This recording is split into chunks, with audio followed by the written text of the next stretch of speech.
दर्जनों युवक कान पकड़कर उठक बैठक कर रहे हैं। कुछ को पुलिस वैन में ठूसा जा रहा है। ये वही लोग हैं जिन पर आरोप है कि इन्होंने प्रदर्शन के नाम पर जमकर बवाल काटा, गाड़ियों को तोड़ा और पुलिस से भिड़ गए। लेकिन यहीं से शुरू होता है कहानी में असली मोड़। जब इन उपद्रवियों की पहचान को लेकर सवाल उठे और चंद्रशेखर आजाद से प्रतिक्रिया ली गई, तो उन्होंने साफ कहा कि ये लोग हमारे कार्यकर्ता ही नहीं हैं। तो फिर सवाल उठता है कि ये लोग आखिर थे कौन? दरअसल प्रयागराज के करछना तहसील के इसौटा गांव में एक दलित परिवार से मिलने जा रहे चंद्रशेखर आजाद को पुलिस ने रोका। इसके बाद कथित तौर पर उनके समर्थकों ने हिंसक प्रदर्शन किया। लाठी, डंडे, पत्थर सब कुछ चला। पुलिस की 3 गाड़ियों समेत करीब 1 दर्जन वाहन तोड़े गए। कई मोटरसाइकिल जला दी गईं। इस झड़प में चौकी प्रभारी समेत कई पुलिसकर्मी घायल हुए। महिलाएं और बच्चे भी घायल हुए। पुलिस ने अब तक 50 से ज्यादा लोगों को गिरफ्तार किया है। मौके से बरामद 42 लावारिस बाइकें सीज कर ली गई हैं जो हिंसा के बाद बाइक छोड़कर भागे। अब रजिस्ट्रेशन नंबर से पहचान करके नोटिस भेजे जाएंगे। डीसीपी यमुना पार विवेक चंद्र यादव के मुताबिक भीड़ ने पुलिस की डायल 112 समेत अन्य गाड़ियों को नुकसान पहुंचाया। हमने हालात पर नियंत्रण पाया है और उपद्रवियों की पहचान कर कार्रवाई जारी है। सर, कल घटना के बाद किस तरह से इंतजाम किए जा रहे हैं? देखिए, काफ़ी अल्प समय में ही वहाँ पे जो शांति व्यवस्था है वो सुनिश्चित कर ली गई थी। और अभी एहतियातन जो पर्याप्त पुलिस बल है, सभी सुरक्षा उपकरणों के साथ उनको यहाँ पे व्यवस्थापित किया गया है। और यहाँ पे जैसा कि आप देख पा रहे होंगे, बिल्कुल जो जनसामान्य का जीवन है वो आम रूप से चल रहा है। लोग अपने दिनचर्या के कार्य कर रहे हैं, दुकानों से संबंधित हो या लोगों के आने जाने से है। तो यहाँ पे स्थिति बिल्कुल सामान्य है। सर, कल घटना को लेकर किस तरह की कार्रवाई की गई है और क्या हो रहा है, अपडेट क्या माना जाए? देखिए, इसमें फोटो वीडियो के माध्यम से बहुत सारे लोगों का चिन्हीकरण किया जा चुका है। 50 से अधिक लोगों की गिरफ्तारी इसमें सुनिश्चित की जा चुकी है। और इसके अलावा भी जो लोग चिन्हित किए गए हैं उनके लिए करीब 18 से अधिक 15 से 18 टीमें हमारी जो है फील्ड में एक्टिव हैं, जो कि अति शीघ्र इनकी गिरफ्तारी जितने भी लोग चिन्हित किए गए हैं उनको सुनिश्चित कर रहे हैं। क्या गैंगस्टर एक्ट के हाँ, तहत? बिल्कुल NSA और गैंगस्टर एक्ट के तहत भी इनके विरुद्ध में कार्रवाई की जाएगी। और उसके साथ साथ जो सरकारी संपत्ति की क्षति पहुंची है उसकी भरपाई की जाएगी। फिलहाल गांव में भारी पुलिस बल तैनात है और स्थिति सामान्य है। पुलिस एनएसए के तहत कार्रवाई की तैयारी में है। लेकिन बड़ा सवाल, बहुत ज्यादा, बहुत। मैंने लाइफ में एक ही आदमी से प्यार किया, ये बात वो जानते हैं। जो अपनी चॉइस से जिसे पसंद किया, जिसके लिए 100% दिया, वो यही है। और इतना समर्पण है इनके लिए कि इनकी जगह किसी को देना भी नहीं चाहती और ना कभी दूंगी। अगर रावण जेल जाते हैं तो क्या आप उनसे मिलने जाएंगी? इसके लिए काम करूंगा। अब मैं आगे बढ़ना चाहता हूँ। अब हमें हमने अपने रिश्ते को, तो मुझे ये लॉजिक समझ नहीं आया। फिर ये लॉजिक कहीं से भी ठीक नहीं लगा कि फिर ये सब क्यों किया। जब मैं इस रिश्ते में रहना नहीं चाहती थी, तुमने मुझसे बहुत दबाव बनाया और इस तरीके का फोर्स किया कि नहीं रहना है, साथ में रहना है, चाहे जो हो जाए, समाज के लिए करना है। तो फिर और अब मैं जब रहना चाहती हूँ इस रिश्ते में, तो तुमने मुझे ये रीजन दे दिया। तो मैं तो एक खिलौने की तरफ हुआ कि क्या किया ये सब आपने मेरे साथ में।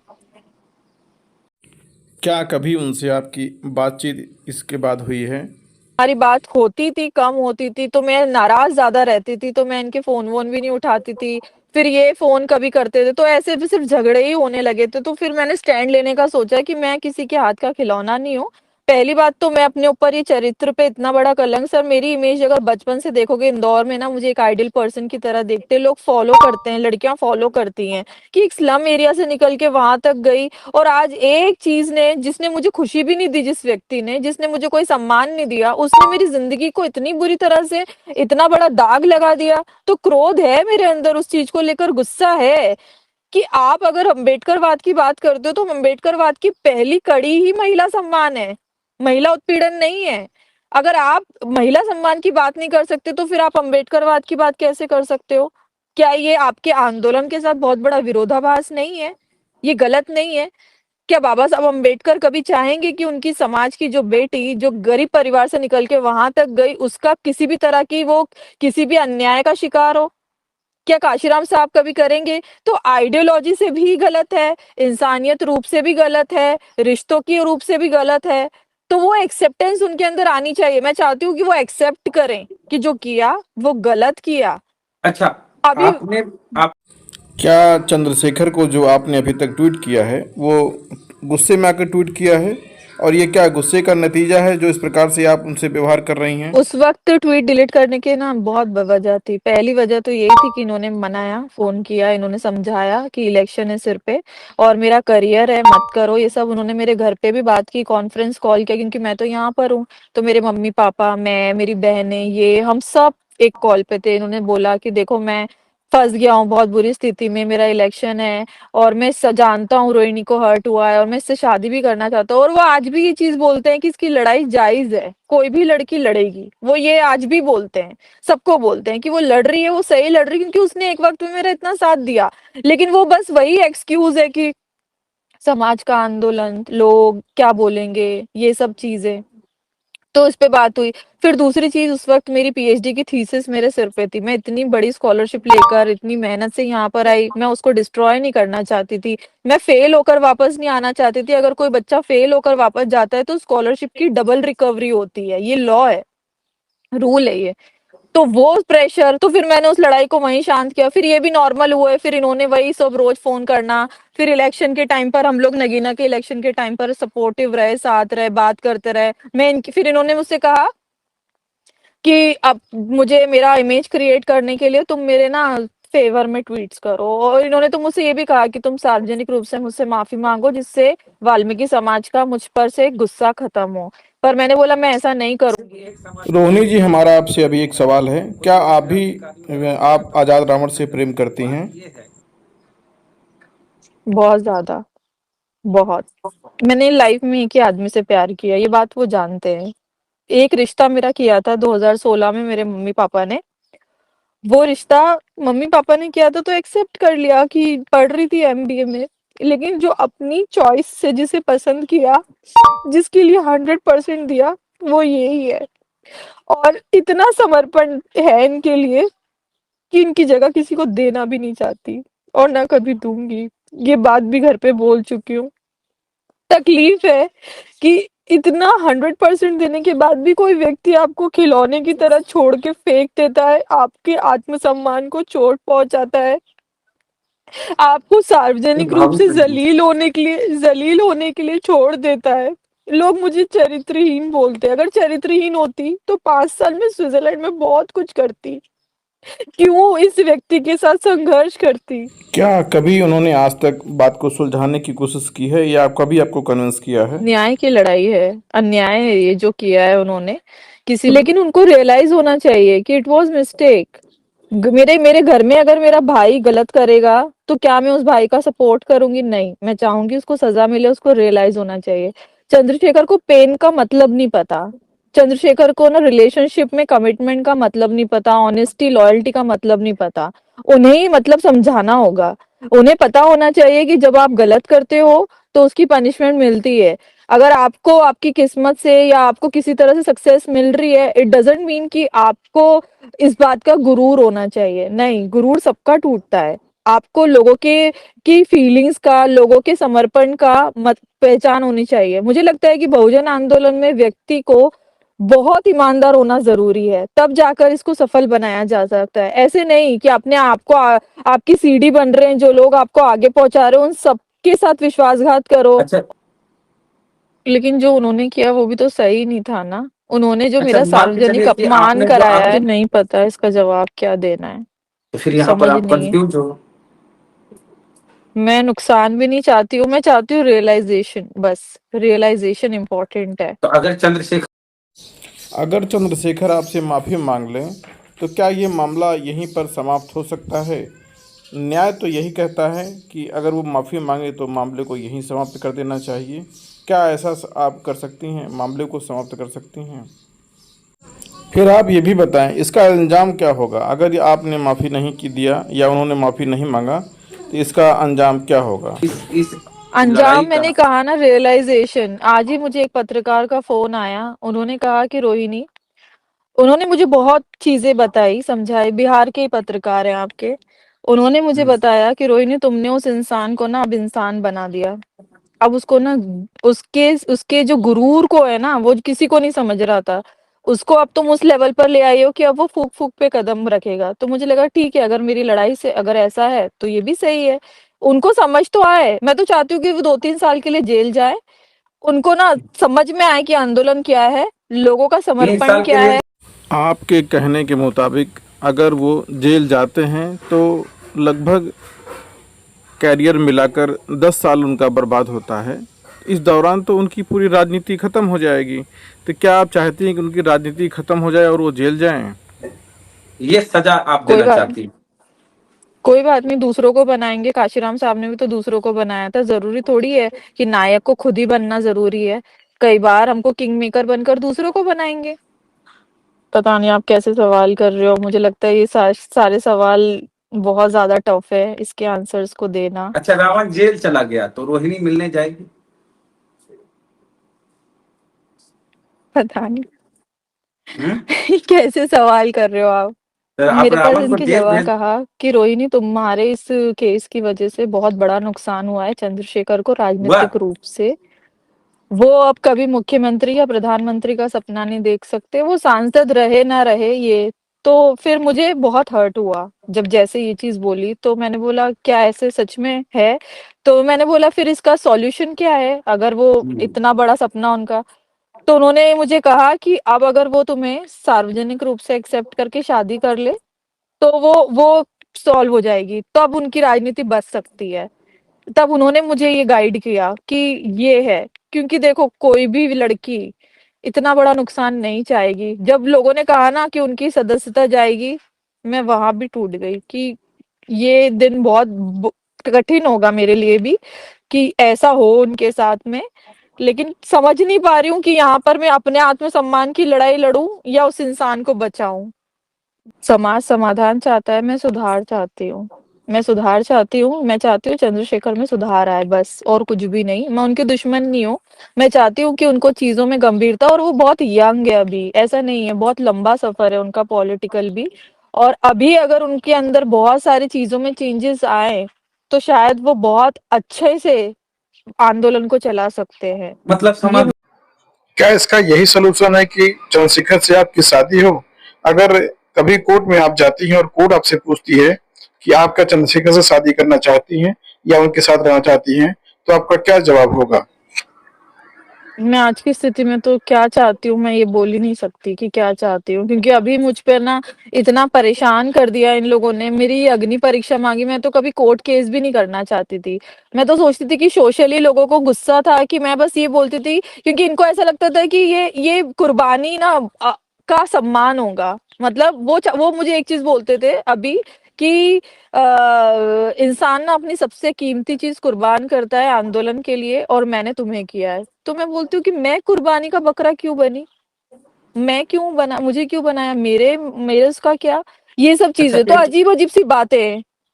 होती थी। अच्छा, एक चीज़ एक सप्ताह के अंदर अभी मीडिया में आपकी बयानबाजी हुई थी, जिसके बाद क्या आपकी चंद्रशेखर आजाद से आपकी बात हुई थी? 2 दिन पहले ही हुई थी। 2 मैं दिन एक पहले। भैया से बात कर रही थी। हाँ, मैं एक भैया से बात कर रही थी, उनका फ़ोन आया था। तो उनकी से बात करते-करते पीछे से इनकी एकदम आवाज़ आई, इन्होंने फ़ोन लिया, क्योंकि हमने एक-दूसरे को ब्लॉक कर रखा है, तो हम कोई कनेक्शन नहीं रखती मैं, क्योंकि मुझे पता है मैनिपुलेट कर लेंगे, फिर मुझे मना लेंगे ये वो, तो मैंने ब्लॉक। तो उन्होंने तुरंत फिर वो बहुत भावुक हुए, वो भी रोए, मैं भी रोई, हम दोनों रो रहे थे फ़ोन पे। फ़ोन पे फिर रावण मुझे और भी आप रो लगा, रही थी, दोनों रो रहे थे, 2 दिन दोनों रो पहले। रहे थे। हाँ, वो बहुत रोए, मैं भी रोई। उन्होंने बोला मैं भावुक हूँ, मैं जानता हूँ, लेकिन वो उन्होंने कहा कि मैं तुमसे लड़ नहीं सकता। अगर मेरी मोहब्बत मुझे जेल भेजना चाहती है, तो मैं चुपचाप जेल चला जाऊँगा, मैं कोर्ट में कुछ नहीं बोलूँगा। लेकिन बहुत अपमान हो रहा है यार, मतलब वो उन्होंने ये कहा कि कितनी दुआ करती थी तुम, दिन-रात मिन्नतें करती थी मुझे यहाँ तक पहुँचाने में। मुझे आज भी याद है जब 2021 में मैं इंडिया आई थी, तो उन्होंने कहा दिल्ली में क्या देखना है तुम्हें? जब हम लोग घूम रहे थे, तो मैंने कहा कि पार्लियामेंट देखना है। तो उन्होंने कहा क्यों? क्योंकि मैंने कहा ये हमारा सपना है, मैं चाहती हूँ आप यहाँ जाओ। तो वो 2021 का सपना जब 24 में पूरा हुआ, तो वो चीज़ फिर वो मुझे याद दिला रहे थे कि जो लड़की मुझे पार्लियामेंट भेजना चाहती थी, जो पार्लियामेंट जैसे इनॉग्रेशन हुआ, मैंने सबसे पहले ट्वीट किया और लिखा कि आप चंद्रशेखर यहाँ जाएँगे और आपके लिए नया पार्लियामेंट बना है। आज भी मेरे पास वो ट्वीट का स्क्रीनशॉट है। तो वही चीज़ मुझे रिकॉल करा रहे थे कि क्या हो गया ऐसा कि तुम इतनी ज़्यादा, तो मैंने बोला कि तुमने ना मेरा बहुत अपमान कराया है सबसे, बहुत। मैं आत्मसम्मान की लड़ाई लड़ रही हूँ। मैंने कहा तुमने मुझसे व्यक्तिगत जीवन तो छीन लिया, अब कम से कम मुझे आत्मसम्मान की लड़ाई तो लड़ने दो, जो ये समाज में मैं सर इज़्ज़त वही से एक ये बात समाज। पूछते हैं, आपने 2-4-5 दिन पहले केस किया चंद्रशेखर पर, और 2 दिन पहले आप उनसे फोन पे बात कर रही हो। रावण कहेगा ऐसी कोई बात ही नहीं, 2 दिन पहले वही बात ऐसी नहीं तो कि फिर कुछ दे ऐसा सकता है कोर्ट मनाने में। की। हाँ, तो मैंने तो उनको फ़ोन नहीं किया, मैंने उन्होंने भी आप मुझे उस केस किया, उन्हों मैं उसके बाद आपसे बात कर रहा हूँ, तो आप चंद्रशेखर तो दे देगा कि केस करने के बाद भी वो मेरे से बात की है।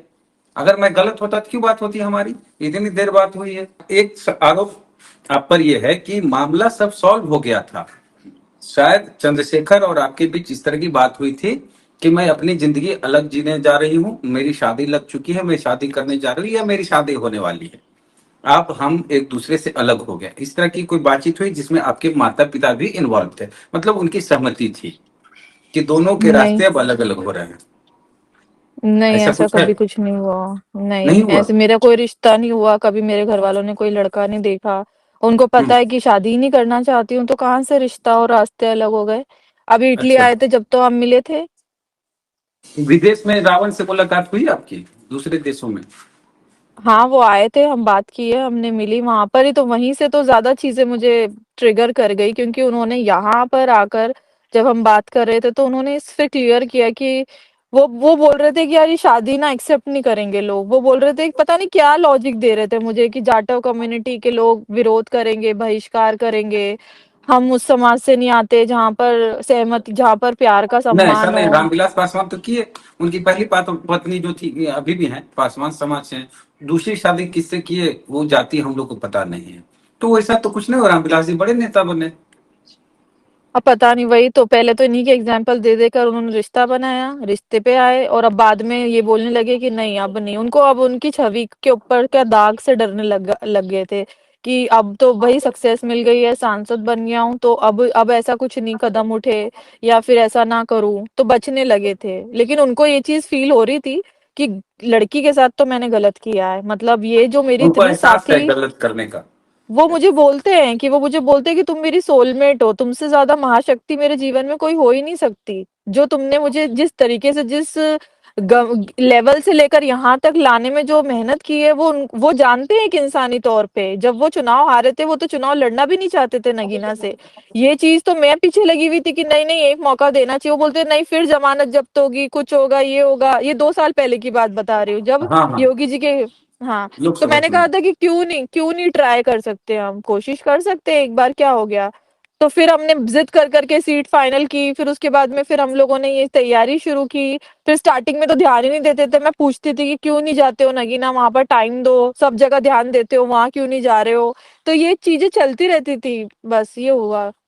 अच्छा, बीजेपी के कौन है, आप हैं कि वो हैं? मैं तो नहीं हूँ किसी भी कीमत पे, ना मैंने बीजेपी का 1 रुपया लिया, ना मैं किसी बीजेपी का नेता से बात करती हूँ, ना मुझे कोई राजनीति से मतलब है, तो मैं तो नहीं हूँ, मुझे नहीं पता। बाकी मेरा एक प्रूफ ला कर दे दो, फोटो क्लिक कराने से, यहाँ आकर फोटो क्लिक कराने से कोई बीजेपी का नहीं बोल सकता मुझे। प्रूफ ला दो कि मैं बीजेपी की हूँ। रावण बीजेपी की तरफ है, आपका आरोप ये? के साथ तो धोखा है ये। समाज इतना भरोसा करती है कि हम बीजेपी का विरोध करते हैं, और फिर अगर हम बंद दरवाजे कोई डील करते हैं तो ये तो विश्वासघात हुआ, और इस विश्वासघात करके हम महानायक नहीं बन सकते। तस्वीरें आपकी है मनोज तिवारी के साथ, चिराग पासवान के साथ। खैर चिराग पासवान तो वहां स्विट्जरलैंड गए तो वहां आपकी मुलाकात हुई, और दलित हम्म समाज से आते भी हैं, कोई दिक्कत नहीं। मनोज तिवारी के साथ तस्वीर आपकी है, और आप कह रही कि चंद्रशेखर डील करते हैं बीजेपी से। अरे मेरी तस्वीरें हैं, ऑन ऑन रिकॉर्ड है, पब्लिक के सामने है। मैं जब वाल्मीकि समाज के लोग मुझे दिल्ली में लेने आए एयरपोर्ट पे, मेरे तो मम्मी पापा भी नहीं लेने आए थे, वो तो इंदौर में इंतजार कर रहे थे। अब समाज के लोग अपनी कार में बिठाकर जहाँ ले जाएंगे उनका सम्मान करूंगी। उन्होंने कहा कि मनोज तिवारी जी आपको शॉल श्रीफल देकर सम्मान करना चाहते हैं कि बेटी विदेश से डिग्री लेकर आई डॉक्टरेट की। तो मैं चली गई उनके साथ, उन्होंने मेरा सम्मान किया। और वो जो उस टाइम पे आपने देखा कई लोग थे, हम लोग 3-4 कारों से वहां पर उनके घर गए, और फिर उसके बाद हम वाल्मीकि मंदिर गए। तो उसमें मेरी क्या गलती है? मुझे तो भाई एक स्टूडेंट हूँ, आई कोई मैं नेता हूँ क्या कि मेरी कोई बाउंडेशन है कि मैं इससे नहीं मिल सकती, ये नहीं बिल्कुल कर सकती। नहीं नहीं, जैसे आप चंद्रशेखर पर आपका आरोप है कि बीजेपी से मिले हुए, कैसे, कब आपको लगा कि चंद्रशेखर बीजेपी से मिलेंगे? ये इनके सांसद बनने के 6 महीने पहले से मुझे चीज़ें समझ में आने लगी थी और मुझे लगने लगा था कि शायद ये मुझसे चीज़ें छिपाने भी लगे हैं, इसलिए मुझे अवॉइड भी कर रहे हैं, क्योंकि उनको ऐसा लगता था कि शायद इसको पता चल जाएगा तो ये तो तुरंत विरोध करेगी, ये तो मुझे अपना इतना आदर्श मानती है, महापुरुष की श्रेणी में देखती है, तो मैं कुछ भी गलत नहीं करने देती थी। वो अगर किसी कार्यकर्ता को डाँटते भी थे तो मैं तुरंत विरोध करती थी।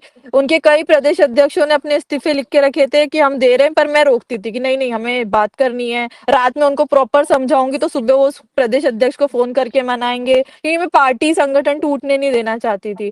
तो वो जानते थे कि जब ये इतना कर रही है और इसको कहीं से पता चला तो ये, और फिर मुझे ना शॉर्ट टर्म सक्सेस के लिए विश्वासघात करने में मैं विश्वास नहीं रखती। हम लॉन्ग टर्म सक्सेस की बात करेंगे, हम स्लो सक्सेस पे जाएंगे, हम अपनी मेहनत से सब हासिल करेंगे, हम अपनी समाज से एक एक रुपए मांग लेंगे, हम विश्वासघात नहीं करेंगे। क्योंकि बहुजन आंदोलन में ना छल कपट विश्वासघात लालच की कोई जगह नहीं है, और जो भी व्यक्ति ये करेगा वो नायक तो नहीं बनेगा कभी भी। अच्छा, आपका आरोप है कि चुनाव से 6 महीना पहले चंद्रशेखर की बातचीत बीजेपी से हुई, तो बीजेपी से क्यों बातचीत हुई? क्या बीजेपी ने चंद्रशेखर को चुनाव जिताने में मदद की? है कि हाँ, कहीं न कहीं तो की है, उसके पूरे तथ्य भी देखे जाएँगे। काफ़ी लोगों ने मुझे बताया, काफ़ी लोगों की सीक्रेट्स मुझे पता चली, जिन लोगों से इन्होंने मुलाकात की, वो भी मुझे खबरें मिलने लगी, तो मैं बहुत एग्रेशन में थी और उस टाइम पे किनसे मैं मिले? ना, किनसे मिले चंद्रशेखर रावल? मैं ऑन कैमरा नाम नहीं ले सकती हूँ, लेकिन मैं जानती हूँ वो किनसे मिले, कहाँ मिले, कब मिले। तो मैंने उसका विरोध भी किया, फिर मैंने इनको बहुत गंदे शब्द बोले कि तुम दलाल हो, धोखेबाज हो। मेरे मैसेजेस हैं आज भी कि मैं कितना, कि तुम गलत कर रहे हो, मैं समाज को बताऊँगी, मैं बोलूँगी लोगों को। तो फिर इनको डर लगने लगा, फिर मैंने इनको ही नहीं, इनकी पार्टी के अधिकतर लोगों को बोला। फिर मुझे लगा कि ये व्यक्ति तो सुन नहीं रहा है, कंट्रोल नहीं हो रहा है, गलत है ये, क्योंकि मैं किसी भी कीमत पे समाज के साथ कहीं विश्वासघात नहीं ये चाहती। आरोप आप कहीं गुस्से में तो आप ऐसा नहीं कर रहे हो कि बदला ले लूंगी एक टाइप से, या मुझे इससे न्याय नहीं मिलेगा, नहीं, मैं उसको नहीं, बर्बाद कर दूंगी, ये कि गुस्सा बीजेपी से नहीं, ये उनका सच संबंध है, है? ये सच है, तो फिर गुस्सा ऐसे नहीं है। बिना देखो, तथ्य के आप कैसे कर सकते हो? नहीं बताया ना मैंने, बहुत सी चीजें मेरे सामने आई, उसके बाद फिर मैंने इनकी पार्टी के कई लोगों को भेजा, इनके जिन लोगों से मैं कम से कम, इनकी पार्टी के जो मेन बॉडी में 10-20 लोग जो है उनसे मैं बात करती थी, तो मैंने उन सबको फोटोज भेजे, उनको भेजे, तुम्हारा नेता दलाल है, देखो ये करो, वो सब भी चुप। उन्होंने भी विरोध नहीं किया। मुझे लगा कि वो विरोध करेंगे भाई, मैं अकेली विरोध कर रही हूँ, हम सब विरोध करते हैं। देखो, अपना व्यक्ति अगर गलत रास्ते पे किसी लालच पे चलता है, बेटा भी अगर एक गलत रास्ते पे चलता है तो पिता 2 थप्पड़ मारता है, तो क्या बाप दुश्मन हो गया? नहीं। हमें जब समझ आ रहा है कि जिस चीज से नुकसान होगा, कॉम्प्रोमाइज्ड होंगे, एक सक्सेस के पीछे बहुत बड़ी चीजें सेक्रीफाइस करेंगे, तो फिर हम रोकेंगे। और फिर मैं चंद्रशेखर के ना पिता की तरह ट्रीट करने लगी थी एक वक्त के बाद, बहुत चिल्लाती थी उनको, हाँ बहुत अनशन बोलती थी, डायरेक्ट डांटती थी गलत है ये, और वो सुनते भी थे और वो, उनको गुस्सा भी आता था, पर मैं तो बोलती थी, क्योंकि मुझे लगता था कि मैं ही इनको बना भी सकती हूँ, मैं इनको बिगाड़ भी सकती हूँ। जब ये मुझ पर इतना भरोसा करते हैं तो मुझे इनको सही गाइड करना है, वेल विशर का मतलब यही होता है। तो फिर मैं, तो हम ये जानना चाहते हैं कि समाधान क्या है? आखिरी सवाल, समाधान पे खत्म करेंगे हम। अब ये शादी समाधान समाधान तो है देखो, या जेल समाधान समाधान है? कोर्ट में तय होगा। अब ये समाधान मैं तो कोर्ट अभी में कुछ रावल भी बोले बोलने हैं कि की, मैं जवाब दूंगा आपके आरोपों पर। रावल कुछ मीडिया में बोले नहीं, तो बोले मैं कोर्ट में जवाब दूंगा, और आप कह रहे हैं कि कोर्ट में वो कुछ नहीं बोलेंगे। मुझे तो उन्होंने यही कहा, मैंने बोला कि कोर्ट में कुछ नहीं बोलोगे तो जेल जाओगे फिर, तो बोल रहे हाँ मेरी मोहब्बत मुझे जेल भेजेगी तो मैं जेल चला जाऊंगा, जेल जाने से डरता नहीं हूँ। फिर मैंने उनको कहा कि एक काम करो, आप मेरे ऊपर भी केस करो, मैं भी जेल जाऊंगी। यानी आप चाहती तो दोनों का अलग अलग वार्ड होगा, तो महिला वार्ड अलग होगा, पुरुष का अलग होगा, तो तो आप देख नहीं तो पाओगे, वो एक दूसरे से तो मिल नहीं पाओगे। वो एक हंसने फीलिंग। इनको ये चीज कि आप ना मुझ पे आप भी केस करो, तो बोले क्या केस करूं? मैंने बोला कुछ भी केस करो, मुझे भी जेल जाना, मेरे को भी यहाँ बाहर नहीं रहना फालतू। तो उन्होंने कहा, फिर वो हंसने लगे, बोल रहे कि ये लड़की पागल है, मतलब मुझे रुला भी रही है, हंसा भी रही है। तो मैंने बोला क्या हो गया, मैं बुक बुक लिखूंगी जेल में जाके, क्या हो गया प्रॉब्लम? आप भी जाओ मैं भी जाऊंगी, क्या प्रॉब्लम है? तो पर दोनों मुझे तिहाड़ आपको जाना सबक चाहोगे कि एक सबक बेऊर जाने, मतलब सबक दोनों एक ही जेल जाना चाहते हो या अलग अलग? मुझे नहीं पता, जहाँ कोर्ट भेज देंगे वहीं चले जाएंगे। मतलब समाधान दिखता नहीं, और ये हमको जहां तक लगता है कि जितना विवाद हो रहा है, इस विवाद की जरूरत नहीं थी।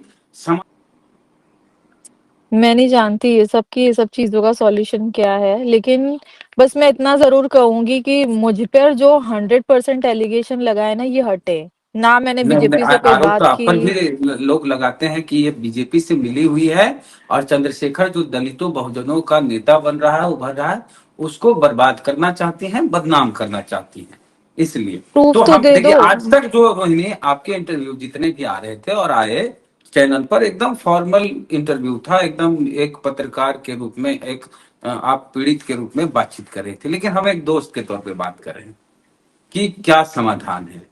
समाधान चाहिए। समाधान ये है कि चंद्रशेखर जेल जाए और आप भी आसपास के वार्ड में रहें, जेल में रहें, या समाधान कुछ और है। मुझे तो त्याग की देवी बनाना चाहते थे ना, मुझे बोलते थे कि इतिहास में तुम्हारा नाम दर्ज होगा जो तुम त्याग कर रही हो। और त्याग उनके लिए ये था कि इतनी कठिनाई के बाद भी इस रिश्ते में मेरे साथ हो, क्योंकि मेरी मदद करना चाहती हो। वो बोलते थे कि जब से मेरे पिता का साथ छूटा है, मुझे कभी वो साथ नहीं मिला कि मुझे फील हो कि कोई मेरे लिए है। ये उनके वर्ड्स है। लेकिन जब से तुम मेरी जिंदगी में आई हो रोहिणी, अब ऐसा लगता है कि कोई मेरे साथ बहुत मजबूती से खड़ा है। और वो मुझे ये भी बोलते थे कि अगर मैं टूटा, बिखरा या मेरी ज़िंदगी में कुछ भी हुआ, तो रोहिणी मेरा रक्षा कवच है, वो मुझे सँभालेगी, वो मुझे बचाएगी। इवन आज भी वो ये चीज़ बोलते हैं कि अगर मुझे कुछ हुआ, तो सबसे पहले अगर कोई मुझे प्रोटेक्ट करेगा, तो वो रोहिणी करेगी। ये क्या उनके ये सच वर्ड्स है? हैं। ये सच है? इसमें कितनी सच्चाई है? पता नहीं क्या बोलूँ मैं अभी? तो कई सवालों के तो जवाब ही नहीं है, हाव भाव ही बता रहा है। क्या कई बोलूँ? बार ऐसा ना हो जाए कहीं रोहिणी कि आप अदालत के चक्कर में पड़े दोनों, और रावण का करियर तो बर्बाद ही हो जाएगा, और सजा अगर हो गई 2 साल से ज्यादा, 2 साल या 2 साल से अधिक की सजा हुई, तब तो फिर करियर बर्बाद। और बदनामी सबसे बड़ी बात है कि वो तो 6 साल 10 साल बाद चुनाव लड़ सकता है सजा, लेकिन जो छवि खराब हुई रावण की, वो फिर वापस नहीं आ पाएगी जिस तरह की छवि उनकी पहले थी। तो कहीं समझाया ऐसा था ना उनको हो बहुत। कि ज्यादा इतनी गहराई में कहीं ना चल जाओ कि वापस आना चाहो तो आ ना सको, ये हो सकता है। पता नहीं, जो है अब जो होगा अच्छा, देखेंगे। क्या आपको कोई गाइडेंस करने वाला है जो आपको ये बताता हो कि क्या करना है क्या नहीं करना है आपको? कोई मम्मी ऐसा पापा परिवार, मम्मी पापा से बात करती हूँ, और ज़्यादा मम्मी मैं किसी पापा से के अलावा बात नहीं परिवार करती। से अलग कोई व्यक्ति है, कोई दोस्त, नहीं, जो बताता है कि रोहिणी दोस्त तो ऐसा करो है, ऐसा? मेरे क्लोज फ्रेंड्स हैं जिनसे मैं बात करती हूँ। इंडिया से उन हैं? बस नहीं, इंडिया नहीं, से नहीं? मीडिया से नहीं, इंडिया से इंडिया, है, इंडिया से। वो बताते हैं कि क्या करना है। करना क्या है नहीं, हम डिस्कस करते हैं। मेरी चाइल्डहुड फ्रेंड है 8th क्लास से, तो हमारी ज़्यादा बात होती है। बस बाकी मैं किसी पे भी बात नहीं करती, ज़्यादा ट्रस्ट नहीं करती हूँ अब। मुझे यहाँ भी मैं दोस्तों से ना मिलती हूँ, ना बात करती हूँ, तो फिर अच्छा, यही है। 2 दिन पहले रावण से बात हुई, कितनी देर बात हुई आपकी? 30 मिनट्स कुछ हुई होगी। पहली बात तो हाँ, 30-35 मिनट्स, हाँ। 30 मिनट बातचीत हुई एफआईआर करने के बाद। तो इन 30 मिनट में कुछ सॉल्यूशन निकला? अंत में क्या बातें हुई लास्ट? पता नहीं, उन्होंने सॉल्यूशन माँगा ही नहीं। उनको उनको अभी भी मेल ईगो है उनके अंदर। वो बोल रहे हैं ठीक है, जो गया जो जेल जाएँगे, क्या हो गया? क्रांतिकारी का तो गहना होता है जेल, जेल चले जाएँगे। इतनी बार अरे गया कौन हूँ, सा एक बार समाज और की चले लड़ाई जाएँगे। लड़के जेल जा रहे हैं क्रांतिकारी का गहना? अब पता नहीं, अब ये चीज़ बोली उन्होंने, सॉल्यूशन माँगा नहीं। फिर उन्होंने वही इमोशनल हुए, फिर उन्होंने कहा कि ये सोचा नहीं था ये सब होगा। फिर उन्होंने कहा कि मैं तुम पर इतना विश्वास करता था कि रोहिणी कभी ऐसा कोई स्टेप नहीं उठाएगी कि मेरा ये सब हो। फिर मैंने बोला कि मैं भी तो यही सोचती थी कि तुम कभी अपनी बातों पे नहीं पलटोगे, क्योंकि चंद्रशेखर के वर्ड्स थे कि इस दुनिया में जब तक चंद्रशेखर है ना, तब तक रोहिणी है। रोहिणी का साथ है। मतलब खून में बस गई हो तुम मेरे, अब तो मैं जब तक जिंदा हूँ, मैं हम दोनों को कोई अलग नहीं कर सकता। तो फिर क्यों नहीं रहे अपनी बात पे? फिर हम्म। क्यों तुमने मेरे लिए स्टैंड नहीं लिया? रावण आपके घर गए हैं मध्य प्रदेश में, गांव। हुँ। आप रावण के इंदौर गांव, में, इंदौर इंदौर, सिटी। हुँ। हाँ, आप रावण के घर गई हो छुटमलपुर? नहीं, ले जाना चाहते थे। जब मैं फर्स्ट टाइम आई थी तो उन्होंने कहा था कि मैं माँ से मिलवाने लेकर जाऊँगा। लेकिन फिर परिस्थितियाँ बनी नहीं, क्योंकि मैं बहुत कम समय के लिए इंदौर आती हूँ, तो इंडिया मिल आती हूँ, लेती, फिर घर मेरी चल जाती एग्ज़ाम्स। तो स्पष्ट क्लियर हो जाता ना बात, पता चल जाती ना बात की। बोल रहे थे, बोला था कि लेके जाऊंगा मैं घर, माँ तो से शादीशुदा मिलवाना है, ये चाहता पता भी हूँ। चल जाता। अब देखो, हम किसी इंसान से मिल रहे हैं, जुल रहे हैं, उससे शादी के सपने बुन रहे हैं, और उसका गांव नहीं जाने, घर नहीं जाने, कहाँ का है ठिकाना, गुमनाम, कुछ तो पता होता है कि भाई यहाँ का रहने वाला है। उसका घर गांव देख लेती, पता विदेश चल में जाता। रहती हूँ ना, तो ज्यादा नहीं जा पाई, नहीं मिल पाई, फिर इन्हीं से मिल लेती थी, बस इतना ही था कि यही रहते थे, यही तो फिर कभी ऐसा बना नहीं। काश चली जाती ना, मुझे तो खुद रियलाइज होता है कि काश शुरू में ही सब खत्म हो जाता तो बहुत अच्छा होता। क्योंकि देखो मेरी भी एज है अभी ना इतनी की 31 रनिंग चल रहा है। मैं भी शादी करना चाहती थी, एक अच्छी जिंदगी जीना चाहती थी। मेरे माँ बाप मेरी पीएचडी के बाद इंतजार कर रहे थे कि हमारे घर में शहनाइयां बजेगी, शादी करेंगे। पहली बेटी हूँ मैं घर की, उनका इंतजार है। मेरे माँ बाप की उम्र 55-60 उम्र है दोनों की, वो चाहते हैं कि हमारे घर में शादी हो। लेकिन आज वो शादी छोड़कर कोर्ट कचहरी के चक्कर काटेंगे, ये तो मेरे लिए कितना दुख है, ये मेरी जिंदगी का। वो समझे नहीं। मैं चाहती हूँ चंद्रशेखर के अंदर इंसानियत आए, वो इंसानियत भी नहीं दिखाते हैं, कई बार उनके एक अंदर ये सेकेंड, चीज नहीं है। नहीं रोहिणी, अंततः फिर वही बात आती है कि कोर्ट कचहरी जाकर क्या हासिल करना है, न्याय के रूप में क्या चाहिए आपको। चंद्रशेखर आजाद रावण से शादी, स्पष्टता, हाँ, स्पष्टता। क्या। समाज के अंदर कि यही कि समाज जो मुझ पर ब्लैकमेलिंग, विश कन्या, बीजेपी एजेंट, ये जो आरोप लगा रहा है, तो फिर ये इन आरोपों के ऊपर तो कम से कम चंद्रशेखर खुद बोले। अच्छा, आपने एक चीज देखी, अभी तक उन्होंने एक बार उनके मुंह से नहीं निकला कि बीजेपी का षड्यंत्र है ये। वो बोल सकते थे मीडिया के सामने कि मुझे फंसाया जा रहा है, बीजेपी करा रही। वो क्यों बोलेंगी जब वो मुझे जानते हैं? उनको पता है कि ये लड़की मर जाएगी, चाहे इसको 1000 करोड़ का लालच दे दो, उसके गले पे बंदूक रख दो, सिर पे बंदूक रख दो, ये कभी भी मेरे खिलाफ नहीं जाएगी। ये मेरी व्यक्तिगत लड़ाई है, इसीलिए मेरा एग्रेशन है, पॉलिटिकल लड़ाई नहीं है ये। हम्म, और कुछ मैं तो कहा चाहती हूँ आपने। रियलाइजेशन। अच्छा, एक चीज है, अभी चंद्रशेखर को कुछ अगर आप हमारे चैनल के माध्यम से चंद्रशेखर रावण को किसी प्रकार का संदेश देना चाहती हैं या उनसे किसी प्रकार से बातचीत करना चाहती हैं, तो आप उन्हें क्या संदेश देना चाहेंगी? आओ, समर्पण लेकर आओ। ये बहुत लाखों लोगों की उम्मीद हो। समाज भरोसा करती है। युवाओं ने अपनी जवानी बर्बाद कर दी। 8-8 साल से आपके साथ लोग जुड़े हुए हैं। अपने अंदर सीरियसनेस लेकर आओ, आंदोलन के प्रति, लोगों के प्रति, और जो तुम्हारे वेल विशर है उनके प्रति वफादारी दिखाओ। सिर्फ मैं नहीं, जो लोग तुम्हारे साथ काम कर रहे हैं। क्योंकि लोग चंद्रशेखर के अंदर बाबा साहब अम्बेडकर का रूप देखने लगे या काशीराम साहब का रूप देखने लगे। जब तुम्हें इतना बड़ा सम्मान समाज ने दिया, तो कई चीजों में अपना त्याग करो, और इस जो इमेज है उसको खराब मत करो। समझो, मैं चंद्रशेखर की जिंदगी की महाशक्ति थी। वो बोलते थे, आज उसी की जिंदगी के डिजास्टर बनी हो तो ये उनकी वजह से है। काश वो ये धोखेबाजी, लालच और ये छल नहीं करते, तो आज मुझे लगता है कि शायद बहुजन आंदोलन की कहानी एक अलग रूप